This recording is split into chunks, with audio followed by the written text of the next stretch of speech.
Hey everyone, my guest today is Liana Hunt. Liana is currently starring on Broadway in Back to the Future. Some of her other Broadway credits include Mamma Mia and Newsies. Some of her national tours include Wicked and Bright Star.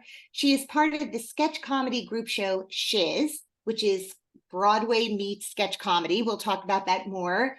I am so thrilled and honored to welcome you to the podcast because I got to see you in your show and you are amazing. And how are you? How are you today? Oh my gosh, thank you so much. First of all, thank you for having me. I'm good. I'm happy to be here. Yeah, it's a busy time, but it's an exciting time. So I'm good. That show is so, I mean, all musicals are incredibly physically demanding. I feel like the time travel that your character is involved in creates sort of even more work and more joy for the audience. I want to ask you, first of all, I feel like I could spend an hour on Newsies and then an hour on Nessa Rose in the Wicked tour. I mean, there's so many things that you've done that are just iconic parts, and the fan base and fandom for that must be compelling and fulfilling. But what I saw at Back to the Future early on, before you guys even opened, Oh was the wow. most international audience. Like there's something about the brand that is Back to the Future. Usually early on for musicals, it's like people who are obsessed with musicals and they want to be there before, like to see every little moment as you fine tune your performances. But this felt like a show almost that had been like the producers, like that had been running. Do you know what I mean? Yes, I do. Honestly, and it's been even more wild for someone like me coming into this fresh and at our first preview, I felt like it was our first preview for me and where my brain was at in my performance, but the audience, it's like what you said. It's as if they've been there, they've seen it, they're ready, they're in costume. It was wild. It's been a really wild experience in that way. How did people, first of all, I had a chance to work with John Rando, your director, Tony Award winning John Rando, who I really think is truly one of the kindest, calmest human beings I've ever met. The Hmm. things I worked on with him, things before, were sort of more intimate pieces. Huh? And you are now like in this huge beast of a musical. How did he prepare you? Because he had done it, as had cast members who are in the show now on the West End. How Uh-huh. did he sort of prepare you or talk to new cast members about what this experience, what to expect, and sort of based on their past experience with it in London, did they give you a heads up? Yeah, they did. It was nice. They had wisdom to share with us, and a couple of our cast members as well. Hugh Coles and Roger Bart did the production in London, and between the team and the two of them, even from like the first day of rehearsal, they sort of were like, "Okay, so here's kind of what to expect." Exactly that. Like they talked about their very first performance ever in Manchester and how when each character stepped out on stage for the first time, the audience like burst into applause and they were welcomed in this way that felt so familiar to the audience. And so they definitely John, he gave us a heads up. He definitely prepped us on how much the audience loves the film and loves these characters, and they are characters that the audience feels like they know, and sort of the responsibility that comes with that as actors portraying them. um yeah, everybody sort of was like, okay, here's what you might expect as we go into this journey. And I'm really so glad they did because I couldn't have anticipated it. Well, it's so wild because for so many of the members of the audience, it's like they were seeing not actors portraying a role that another actor had inhabited in another medium, but like a real person, right? Yeah. Like it's almost like these are real people and real friends of theirs. It was really, actually, it was really beautiful. And I wonder if you could talk a little bit about your process of getting the part. Was it intense? Was it a less intense experience than other things you've auditioned for? Yeah, every audition experience is so different. And this one was a little intense. I think because they care about these characters, the audience cares about these characters. They really wanted to be sure, which is good. But so I was finishing, actually, I was closing The Devil Wears Prada in Chicago at the time. And our closing week, my first audition came in. And I was in the frenzy of closing that new show and, coming down off that whole experience. And so I got the appointment, and I was going to have to change my travel plans to make it back to the audition. So I was like, well, let me watch this film and see if this is something that feels right. As soon as I watched it, I was like, yes, I want to audition for this. I really want to. So I changed my flight. I flew back early. I went in the first time for just John and casting. And I mean, same experience with John. I just loved him from the first minute I met him in the room. So warm, so friendly, so positive.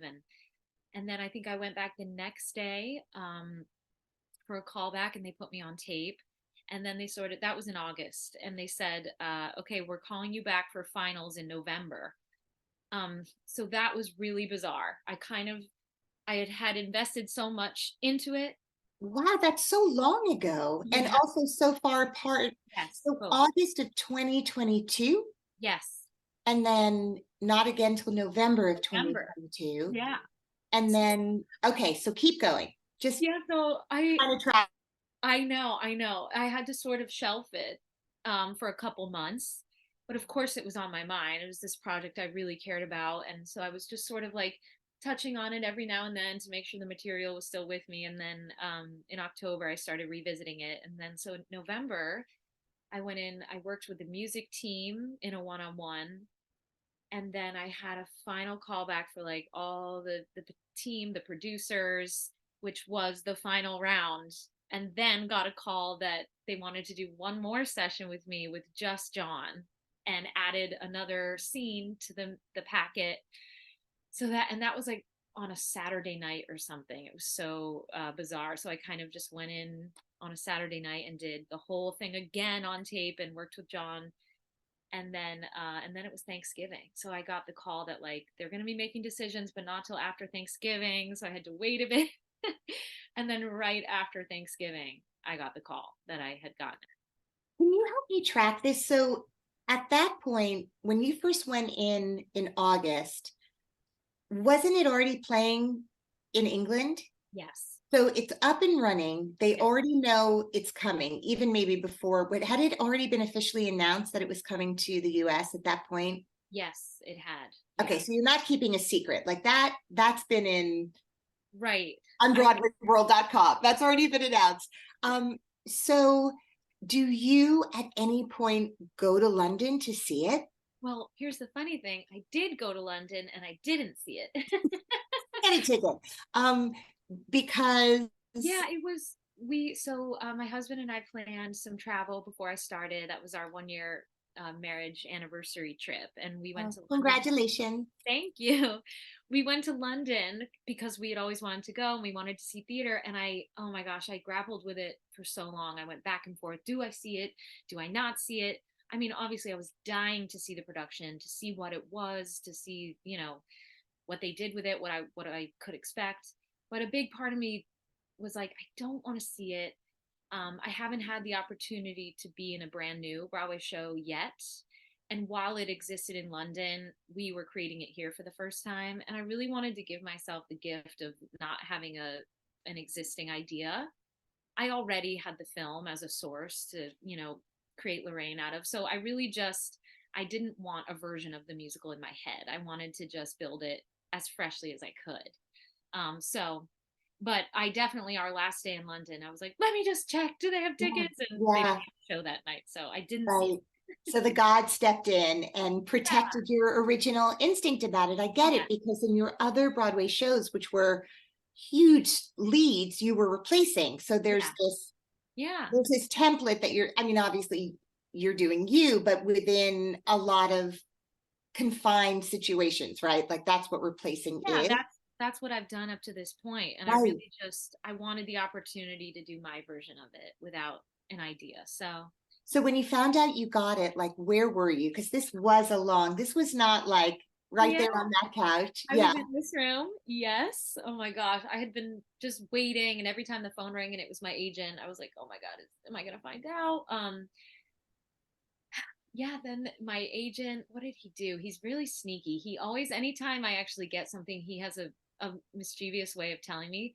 So he called, and I think I was too anxious to pick up the phone because I was like, "Oh gosh, it's my agent's. I Yeah. need it back." Right. And he left a voicemail that was like, "Hey, Liana, can you call back when you can? I want to run something by you." And I was like, this sounds like my agent being mischievous. Or does he want me to do like a Well, 50 right, below concert? exactly. Which is And usually it's that. also great. Also Yes, the most fun, but not the call like you were waiting for. exactly. Like anytime you're expecting or hoping to hear about something, it's always something else. So I called him back, and sure enough, he was like, how do you want to play? How would you like to play Lorraine Baines on Broadway? I was like, oh my gosh, I You're like, died. I would very much. Thank you. Thank you. Thank I you would, in very fact. much. Wow. So then and I, I'm sure you know, so Roger's a really old friend of mine. Um, we did Charlie Brown together. And when I tell you that there was so much of Snoopy in his performance, there's kind of a vaudeville genius that Roger brings to everything we do, or we do, that he does. And it was just so wild to see in his doc sort of pieces of previous roles that he's really known for. And then obviously him grappling with, there's this imprint that you've described of the film characters that people know. And I just thought, so he brought in a little bit of that. He brought in like the thing he does best, which is like comedic timing that he should do a master class in. And then it's like this whole brand new thing. And seeing Casey in this after, having just seen him in his last show, I feel like everyone is bringing like the thing they do best, and then this whole new other level of genius. And really, the way you and the whole cast kind of make it seem so effortless when I know it is so not effortless, it's really incredible. And it seems like such a beautiful family up there in every era, Yeah. as we Swifties like to say, that you're expected to be a family in. And Thank you. yeah, I mean, I just think Casey's really, that seemed like a lot of pressure also for Yeah. him. Like all of you have felt that. And you did it. And now it's yours. Like now you just get to do the show. So now opening night is over. How does it feel, previews, opening, and now, like in your body, in your heart? Like how do you feel? It feels really great now. I'm thinking back, hearing previews and thinking back to that time, and it was madness. I mean, and we had a pretty short rehearsal period. It was just over a month before we had audiences, like start to finish. So, oh gosh, yeah, previews was very much getting it on its feet, hitting the marks, making sure everything happened. So much of it was that. And then there were so many big nights to get through, our gala opening and all the original film cast that came, and then our press opening. It was a lot to get through, and it feels really great since kind of getting through all those big moments and the previews. I have felt in the weeks since that I can feel it starting to breathe and grow and develop even more. Yeah. Relationships, moments on stage, just to be able to breathe in it feels really great and really fun. The writers of your show were the screenwriters of the original material. Were they around during the rehearsal process? Every day and at every show. I mean, they've just gone out of town to set the new cast in London, but they're coming back. Like Bob Gale, is with us all the time, every day, comes to every show. He's a huge fan. He's a cheerleader. But every day in the rehearsal room, yes, Alan Silvestri, our composer, Glenn Ballard, lyricist, they were in the room every day, and that felt really special to have the people who wrote and created the movie with us creating the musical Right. every day. It felt like if you're gonna do it, like this is the way to do it. Yeah.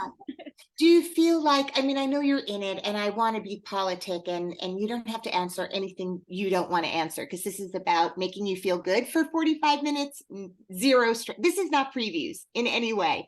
Yeah. Did you feel like even though this is a new production, did they keep referencing like the West End production or I mean, do you feel like yes, but also they kind of knew what worked and you only had a short period of time, so would they kind of give you some sort of shorthand or would they really let you just find it on your own? It Or was a both? little bit of both. It was Yeah, both. I think definitely the show they had spent a lot of time developing it and figuring out what works, and definitely came with a sense of here's the show that works. We figured it out. We created it.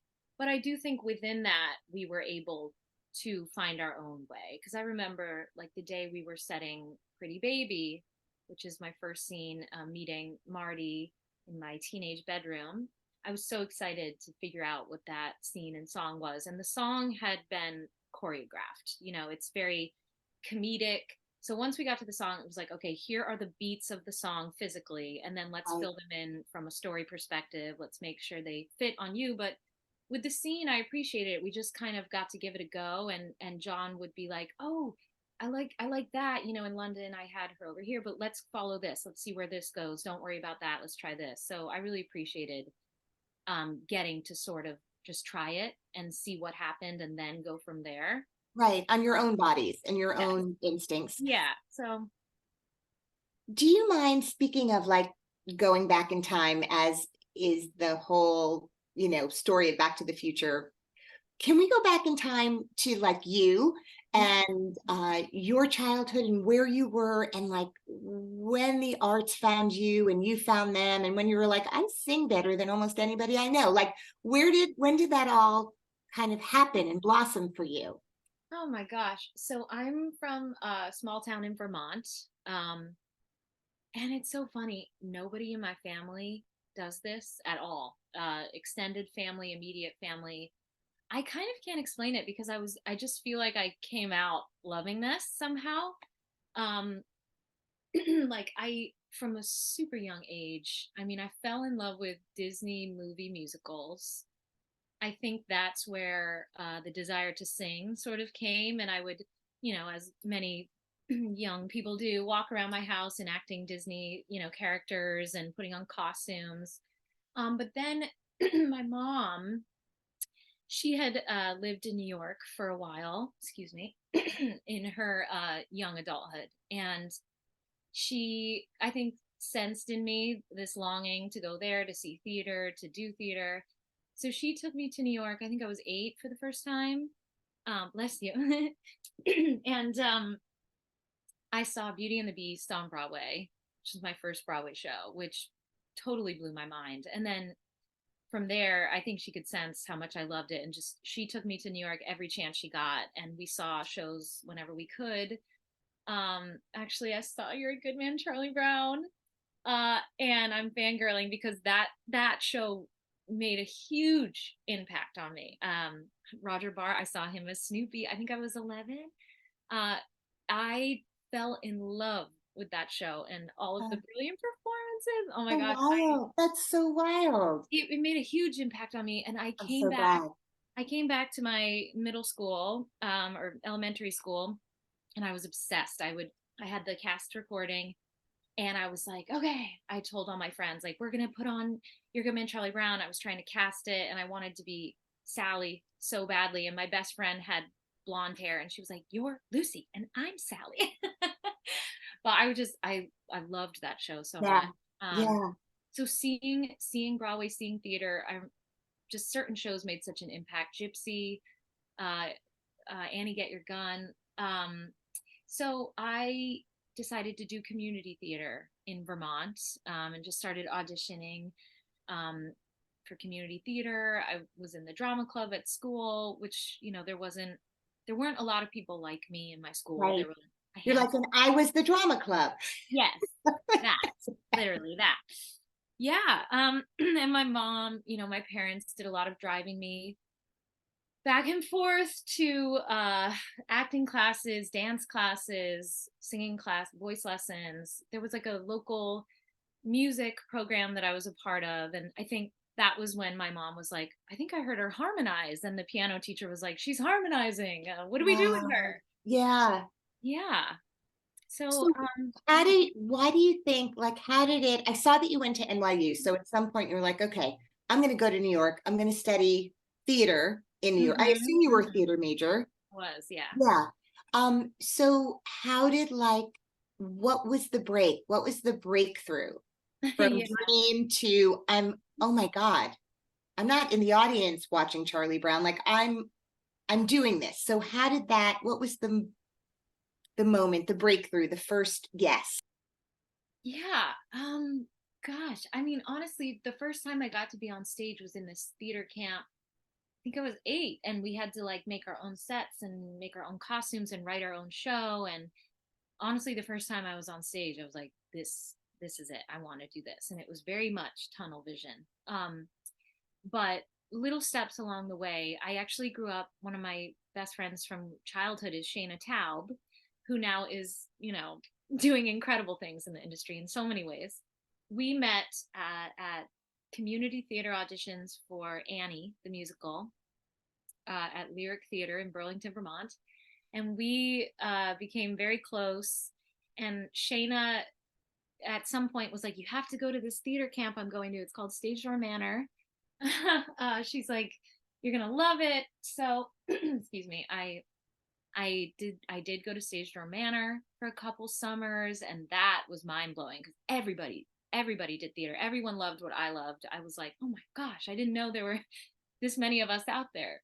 Um, and we stayed very close throughout the years, and we both were like, okay, we're gonna audition for NYU, early decision. And if we get in, we're gonna be roommates. And we did. We both auditioned early decision. We got in. We were freshman and sophomore roommates. So we were kind of on that journey together. And yeah, I think I just kind of knew. As I was auditioning for colleges, my mom was like, "Don't you want to go to a campus somewhere and have that experience?" I just was like, "No, I want to be in New York City. I don't want to be on a campus. I don't want to have football everywhere. I just want to be in New York City." Um, so yeah, as soon as I got here, it was just like I felt like I'm okay. I'm supposed to be here. Was she writing already? Had she begun to sort of not just be a performer, but create work?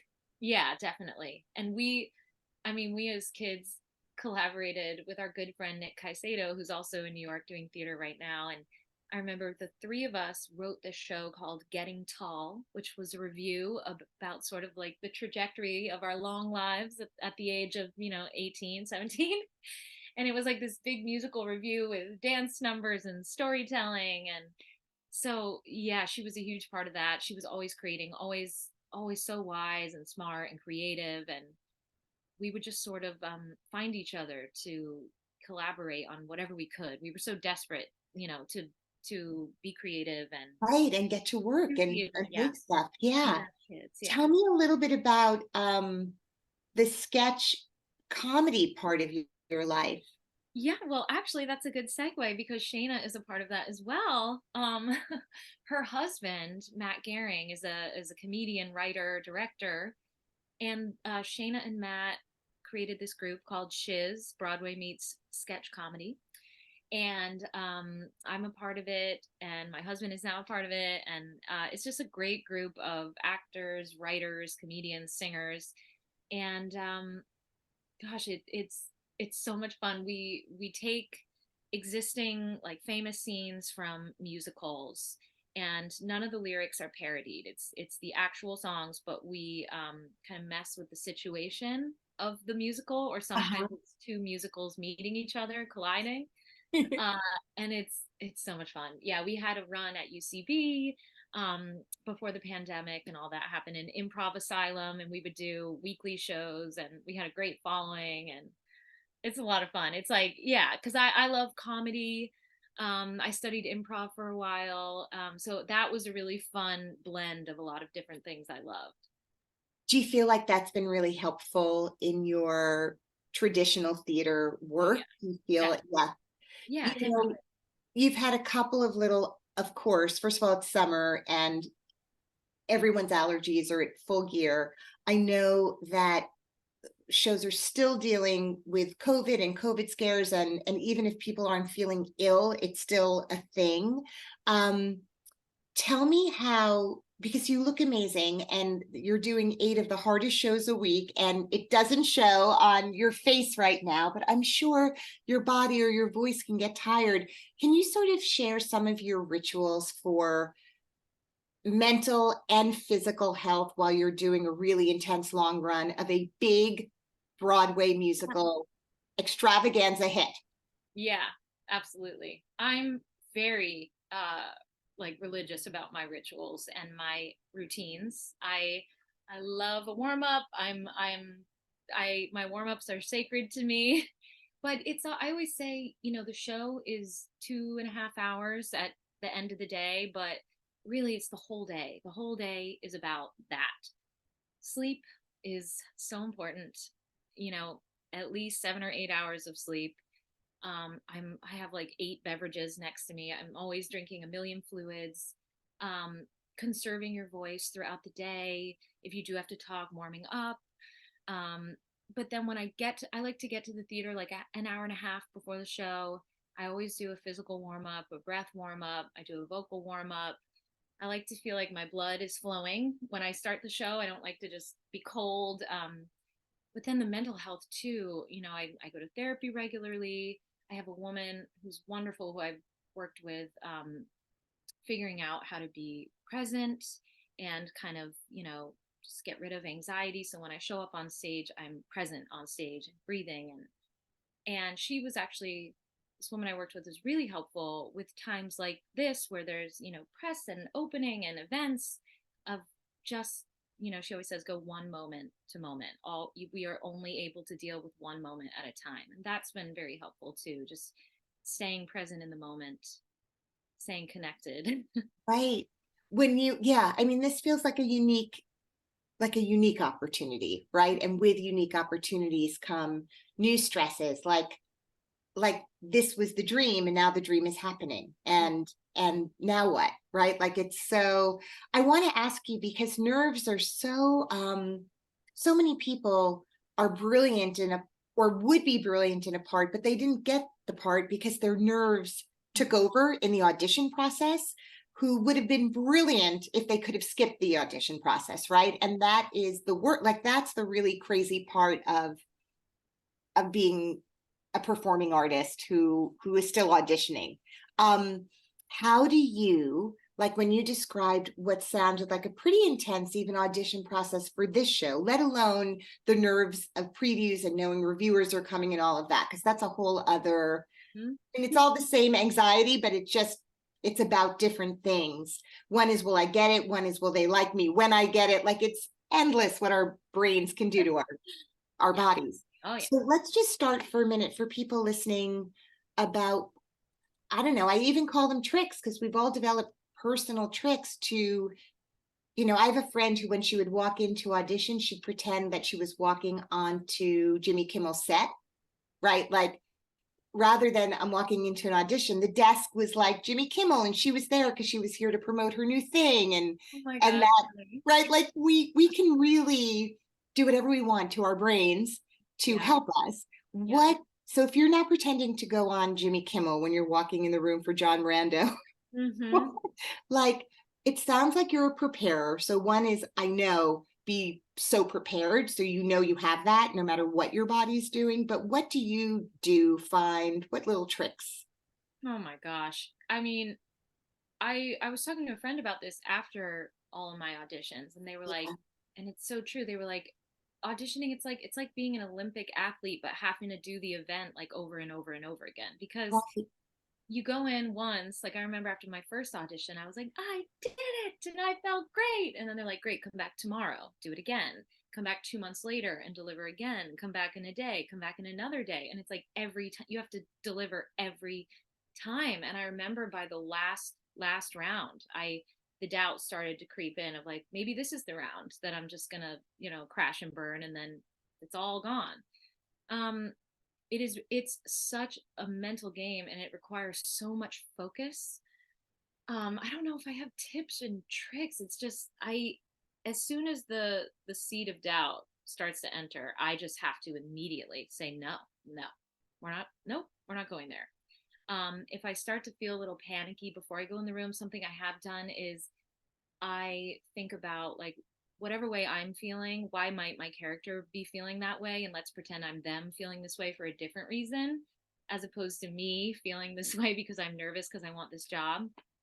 Um, so with this show, oh gosh, I'm feeling excited, I'm feeling anxious. Okay, well, Lorraine is feeling that way as a 17-year-old when this strange, handsome boy has just appeared in her dressing room. She has all kinds of butterflies. So how can I just pretend it's that, what I'm experiencing, not Liana freaking out? That helps. That helps. It's just all I can say is like it's requires so much focus to keep Yeah. the distracting negative thoughts out and just staying present and staying with your breath. It's hard. It's definitely hard. Yeah. Does your cast have any particular pre-show or post-show rituals they do as a company, or is it a more individual getting ready and cool down? Yeah, I think it's a little more individual. I think because I'm not in the top of the show. So I think our ensemble, I know our very first preview, we all circled up on stage, and that was really nice. And I think a lot of our ensemble might still do that because they open the show. I know for me, I kind of like to take the first 10 minutes that I'm not in the show by myself to kind of get into the mindset of my character. Because, when I start the show, I'm 47. Life is kind of tough. I'm not doing so well. She's, got a bad habit with vodka bottle. So I think it kind of helps me to kind of be on my own to get into that headspace for this show in particular. But yes, I think a lot of our ensemble maybe has a moment before they all come out for that first big group number, which Yeah. is fun. Yeah. Yeah. No, and it's true. Like Lorraine, when we meet her, how do Yeah. you, I mean, this is a comedy and this is a feel-good show, but we're meeting a family Yeah. where that really is in the middle of like a downward spiral on every level, which is why the show ends up being so incredibly gratifying. Even if you know where it's going to go, it's also really incredible to watch the journey in that way. When you sort of think back to, like the first time you walked on a Broadway stage, was Mamma Mia you did the tour and then, or was, I'm losing my mind, which was first, Newsies or Mamma Mia? I made my Broadway debut in Mamma Mia when I was 23 at the Winter Garden. So on the same stage Oh I'm my on now. God, so full Yeah. circle. So was that you were on tour and then they brought you in? Yeah, I had done Sophie on tour for about a year and a half, and then they brought me to Broadway, and I did it. So I made my Broadway debut after doing the tour, and I did it for about a year and a half there on the same stage. I That's know. unbelievable. So when you're in the tour, and again, that must have been just a huge thing, even to get Sophie in. I mean, we all know Mamma Mia. Like it's like Back to the Future for musical lovers, right? Like we Uh-huh. all know that is like the character every young actress wants to play. So you're on tour as Sophie, not were you a Right. standby or were you playing Oh yeah, Sophie I in was earnest? Sophie. I was Okay, 21. I was just like thrust onto a stage from college, like, right, oh but like in a great part, like the yeah, great part. So yeah. when you're on tour, I'm just curious about this because I'm asking questions that people sent in from home. Oh, good. Did Yeah. you, yes, so did you, so I'm incorporating them. Did you have to re-audition or did the creative team come see you? Is that another thing where you're like, are you kidding? I've done this 500 times and now I'm auditioning for you, or no? Yeah, well, thinking back, it was interesting. I actually don't know exactly how it all went down. I do know that the team came to see me, but it wasn't like the team is coming to see you to decide if they want to bring you to Broadway. So It you was did like not know that's I what was didn't going know. on. Yeah, I did not know. And then I was in my closing week of the tour in Virginia, I think. And I got a call from my agent that they wanted to fly me to New York to come in for Sophie for the Broadway company. So, but they didn't give me a lot of information. So I did a show at night. I woke up at like 6 a.m., flew to New York, went in that day. I did all the Sophie material for the team who I was currently, performing for every night in Virginia. And then I read with a bunch of different Skies, men that they were seeing to play the role of Sky. So I think, I don't really know because we don't always get any information, but I think maybe it was just the final sign off on me at that point, and they wanted to see chemistry with some different Skies. And who was your Um, Sky? well, so then, gosh, who did it first? Corey Green. Oh, Jordan Dean. That was Jordan Dean. Yeah. So I flew back, I closed the tour, and I actually didn't find out for like 2 months. And then I got the call that they were bringing me to Broadway in like a month. Um, and yeah, Jordan Dean was my first guy on Broadway, and he had actually been the reader for auditions. And the director was like, "Hey, do you want to get up Are there you kidding? and read?" And he got it. Yeah. I just want to touch on Newsies for a minute before I let you go, because that was when I think back to Yeah. like fandom, right? Like shows that just sort of before social media went haywire, there was already a world of like, starting with Rent, right? Like it's really there's a tradition, Yeah. right? I know, me too. And then he's my Charlie Brown, right? Can you imagine like Oh my God. standing room for Rent and then I can't. what? No. Crazy. I'm in a show with you. Okay. My God. Um, how did sort of your coming into a show as a replacement where everyone has such ownership of an OG cast, was that, I mean, it's such a funny question and maybe it was irrelevant to your experience, but did you feel like when we talk about nerves and sort of all of the noise that we have to contend with, how did that go for you?